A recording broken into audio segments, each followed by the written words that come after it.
लिनु त्यसपछि पकाउने बेलामा लिनु कि ठ्याक्कै पोज गरेर यो चाहिँ गुङ्गी हाम्रो स्टाफ हाम्रो डियर सर अनि के सर तपाईँले यो ल्याउनु भयो यो तपाईँले भनेको हामी यो खाँदैछौँ आज यस्तो सुप बनाएर खाने हो धेरैले चाहिँ यसले चाहिँ के सङ्की किरा घरमा त सङ्की किरा भन्छ नि अहिले सर यसले चुस्नुपर्छ होइन आज चुस्नुपर्छ यो चाहिँ प्रायः किस खाइराख्ने मान्छेले मात्रै चुस्न आउँछ भन्थ्यो सघि सरहरूले म चाहिँ अब किस त प्रायः धेरै पटक नै खाएको तर त्यसको पनि अब तरिका हुन्छ लेभल होला किस भन्दा पनि त्यो निप्पल चुस्नेले चाहिँ सक्छ कि जस्तो लाग्छ बच्चाहरूले ट्राई गरिदिनु सबैले ट्राई गरिदिनु सबैले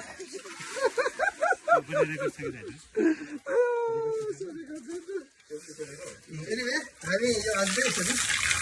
यो यसरी चुस्ने हो क्या एक्जाम गर्नुको क्या यसरी चुस्ने हो क्या चुस्ने यस्तो दामी हुन्छ स्वास्थ्यको लागि राम्रो हुन्छ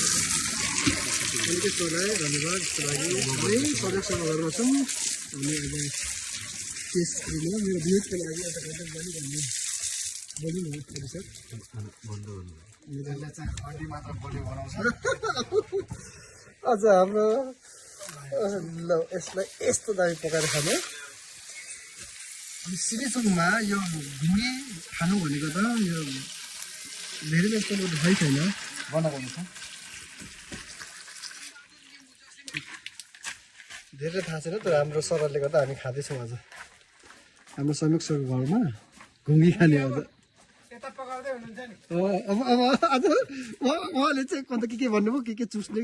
किस चिज भन्नुभयो किस नै गर्नुपर्छ मुखमा टास्नुपर्छ अनि मात्रै सिका त्यो चाहिँ टाइम लाग्छ अब यो यसको अब सुरु हुँदैछ अब पाकेपछि अझ मेरो एउटा कन्टेन्ट बनिएको मेरो भ्युजको लागि यस्तो हुँदैछ टक्क तेल मात्रै पाकिरहेको छ गोविन्द सर यहाँ हुनुहुन्छ के चाहिने हो प्याज स्याज सबै प्याज छ प्याज नत्र